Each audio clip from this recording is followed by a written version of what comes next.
करेंगे RCC fundamentals के बारे में।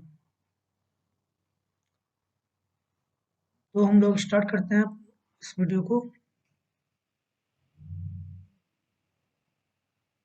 सबसे पहले हम लोग जानेंगे कि सिविल इंजीनियर स्ट्रक्चर्स क्या होता है। मतलब सिविल इंजीनियर स्ट्रक्चर्स, जैसे भी आप घर से बाहर निकलते हैं तो बहुत सारे बिल्डिंग, रोड, हॉस्पिटल्स जो भी देखते हैं तो वो सारे सिविल इंजीनियरिंग स्ट्रक्चर्स के उसको कह सकते हैं।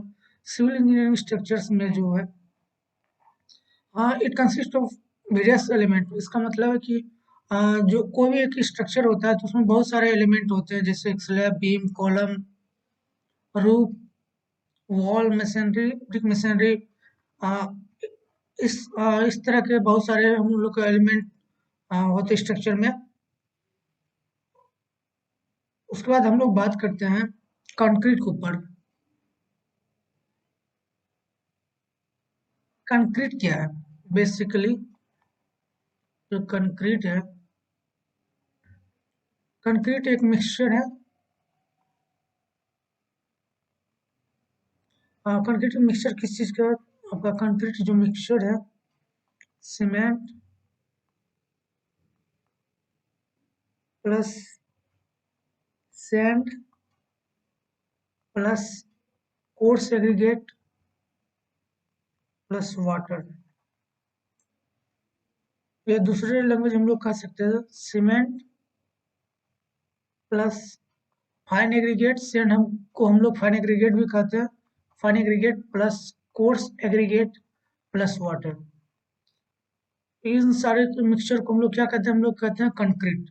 और कंक्रीट के प्रॉपर्टीज के ऊपर हम लोग बात करते हैं। तो कंक्रीट के प्रॉपर्टीज से सबसे पहले जो हम लोग कंक्रीट को देखते हैं तो कंक्रीट को हम लोग कंक्रीट वैसे तो है हेट्रोजेनियस, बट प्रैक्टिकली हम लोग इसको होमोजेनियस मान के इसके सारे प्रॉपर्टी को हम लोग एक कंक्रीट का जितना भी मिक्सचर सबको हम होमोजेनियस मान के चलते हैं प्रैक्टिकल पर्पस के लिए। उसके बाद बात करते हैं जब भी कोई हम लोग कंक्रीट का मिक्सचर आता है तो वो उसमें ग्रेडिंग क्या होता है। जैसे कि हम लोग को बताया जाता है कि M10 का कंक्रीट है, M15 का या M20 का। तो इसका मतलब क्या होता है? M10 है या M20 है, M25 है। इसका सीधा सा मतलब होता है कि M10 उसका रिप्रेजेंट करता है कैरेक्टरिस्टिक स्ट्रेंथ को। कैरेक्टरिस्टिक स्ट्रेंथ इसमें होता क्या? M10 का मतलब कि उसका FCK से रिप्रेजेंट करते कैरेक्टरिस्टिक स्ट्रेंथ को हम लोग 10 न्यूटन पर mm²। ये स्ट्रेंथ उस क्यूब का स्ट्रेंथ है। एक क्यूब होता है 150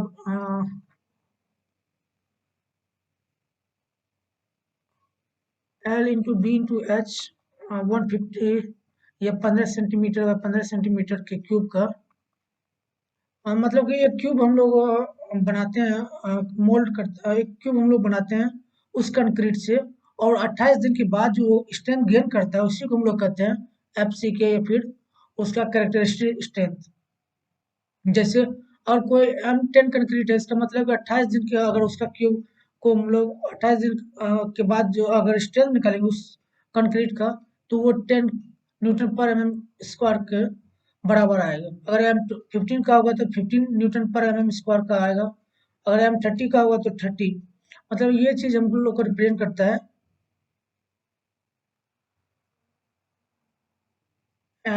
M20 M4। यहाँ पे M से हो जाता है मिक्सर मिक्स है, और 30 रिप्रेजेंट करता है उसका कैरेक्टरिस्टिक स्ट्रेंथ को। अब बात करते हैं tensile strength of concrete. Concrete का जो टेंसाइल स्ट्रेंथ होता है FCR से रिप्रेजेंट करते हैं तो इसको ये 0.75 इंटू अंडर रूट FCK के बराबर आता है। FCK हम लोग अभी बात किए, FCK क्या होता है? मेरा कैरेक्टरिस्टिक स्ट्रेंथ है। जो भी अगर M10 का होगा तो यहाँ पे M10 का 10 आ जाएगा। अगर M30 का हम लोग निकालेंगे फ्लेक्सुरल टेंसाइल स्ट्रेंथ या टेंसाइल स्ट्रेंथ, तो यहाँ अगर M30 का निकालें तो अंडर रूट 0.75 और मान के चल रहे हैं हम M30 का निकाल रहे हैं तो 0.75 इंटू √30 आ जाएगा। ये हो गया टेंसाइल स्ट्रेंथ कंक्रीट के बारे में बात कर लिया। मॉडुलस ऑफ इलास्टिसिटी कंक्रीट का। कंक्रीट का मॉडुलस ऑफ इलास्टिसिटी के लिए हम लोग का सिंपल सा फॉर्मूला है, सी ई रिप्रेजेंट करता है मॉडुलस ऑफ इलास्टिसिटी और सी से रिप्रेजेंट कर रहे हैं हम लोग कंक्रीट को रिप्रेजेंट कर रहे हैं। तो इसी हो जाएगा 5000 √FC के।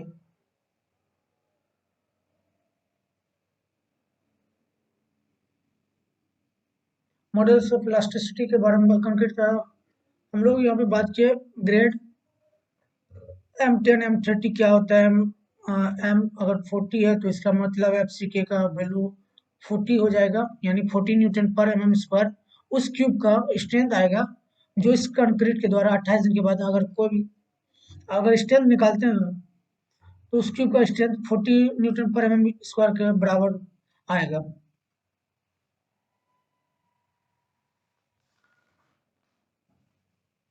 बात कर चुके हैं मॉडल्स ऑफ टेंसाइल स्ट्रेंथ। अब बात करते हैं पॉइजन रेशियो। पॉइजन रेशियो के ऊपर अगर बात करते हैं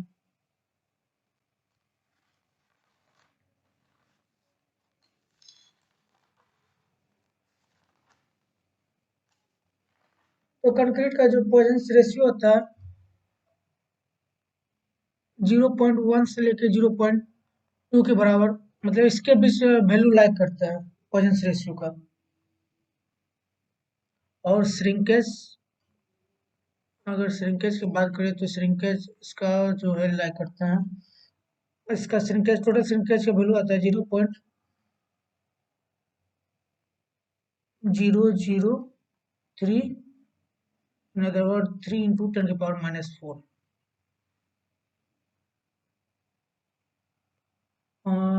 एक प्रॉपर्टी पॉइजन रेशियो लिख चुके हैं हम। श्रिंकेज हो गया क्रीप। एक प्रॉपर्टी क्रीप के ऊपर अगर बात करें, क्रीप होता क्या, मतलब कि अगर कोई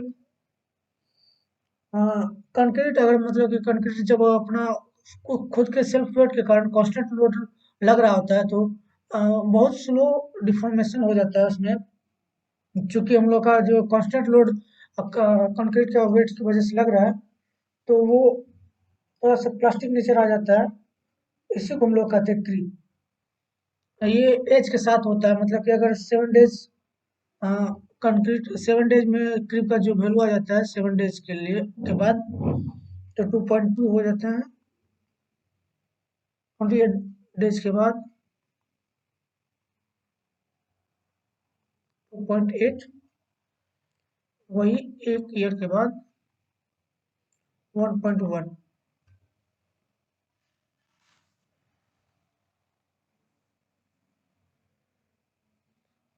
कंक्रीट का प्रॉपर्टी के बारे में जब हम लोग बात कर रहे थे, इसके डेफिनेशन के बारे में, तो हम लोग का जैसे कोई एक कंक्रीट है M10 का कंक्रीट, अगर M10 का मेरा एक ग्रेड का कंक्रीट है तो M10 का कंक्रीट का ग्रेड है तो वो मिक्स, मतलब कि इसका मतलब तो हम लोग को पता है कि FCK का वैल्यू कितना आ गया, 10 न्यूटन पर mm²। ये FCK उस क्यूब का स्ट्रेंथ है जो कि 28 दिन के बाद एक क्यूब 15 सेंटीमीटर और 15 सेंटीमीटर और 15 सेंटीमीटर गेन करता है स्ट्रेंथ 28 डेज के बाद। वो वैल्यू मेरा M10, मतलब 10 न्यूटन पर mm²। M10 का अगर मिक्स के बारे में बात करें तो उसमें जो इसका मिक्सचर का रेशियो जो होता है 1:3:6। और इसका मतलब होता है कि अगर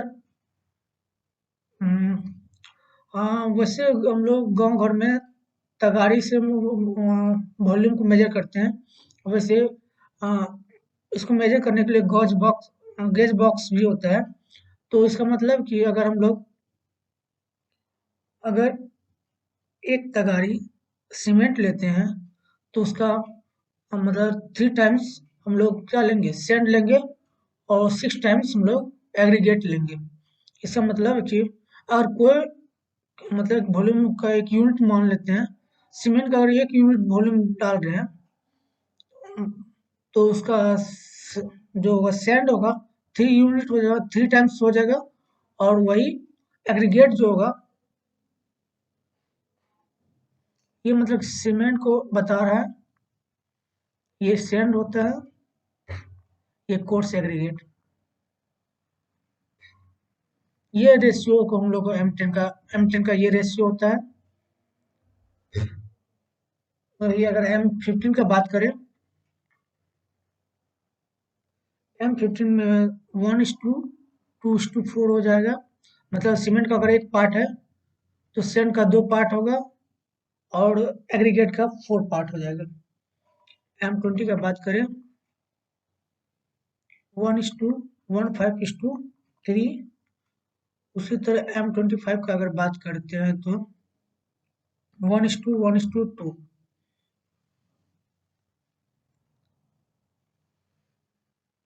जो मेरा कैरेक्टरिस्टिक स्ट्रेंथ कंक्रीट का जो होता है, वो डायरेक्टली मतलब कि जितना मतलब कि और मतलब ग्रेड कंक्रीट का जितना ग्रेड अच्छा होगा उतना उसका कैरेक्टरिस्टिक स्ट्रेंथ बढ़ते जाए। जैसे कि M10 का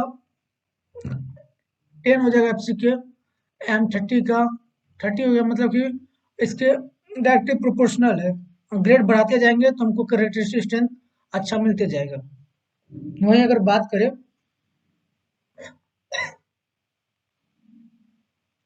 स्ट्रेंथ का बात करें, स्ट्रेंथ और वाटर सीमेंट रेशियो का, तो ये मेरा इन्वर्स रिलेशन शो करता है। मतलब कि अगर वाटर सीमेंट रेशियो जितना कम रखेंगे उतना हमको स्ट्रेंथ ज़्यादा अचीव होगा।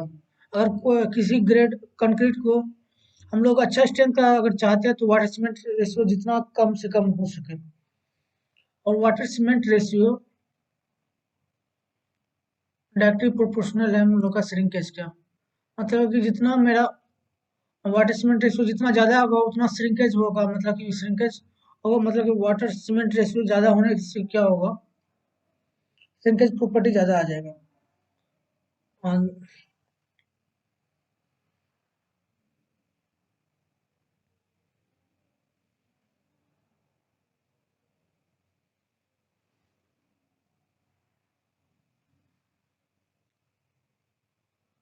M10 से लेके M20 तक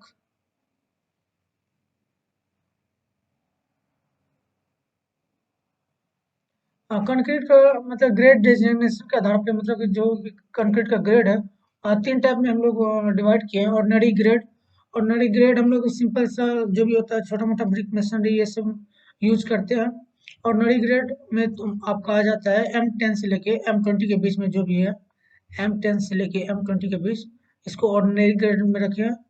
M25 से लेके M55 स्टैंडर्ड ग्रेड। और हाई स्ट्रेंथ का कंक्रीट के लिए M60 से लेके M80 को हाई स्ट्रेंथ कंक्रीट का। और ये RCC का कोई भी काम करना होता है तो जैसे कि M25 M30 अगर RCC के में अगर यूज कर रहे हैं तो M25 M30 minimum M25 grade होना जरूरी होता है। PCC में हम लोग M20 M15 यूज कर लेते हैं। और अगर कोई बहुत मतलब कि बहुत अच्छा स्ट्रक्चर अगर बना रहे हैं तो उसमें हम लोग M60 M65 उस डिजाइन के आधार पे हम लोग का जो भी रिक्वायरमेंट होता है उसके आधार पे हम लोग कंक्रीट का ग्रेड हम लोग सेलेक्ट करते हैं। ये था प्रॉपर्टीज ऑफ कंक्रीट के बारे में। That's all for today. Thank you.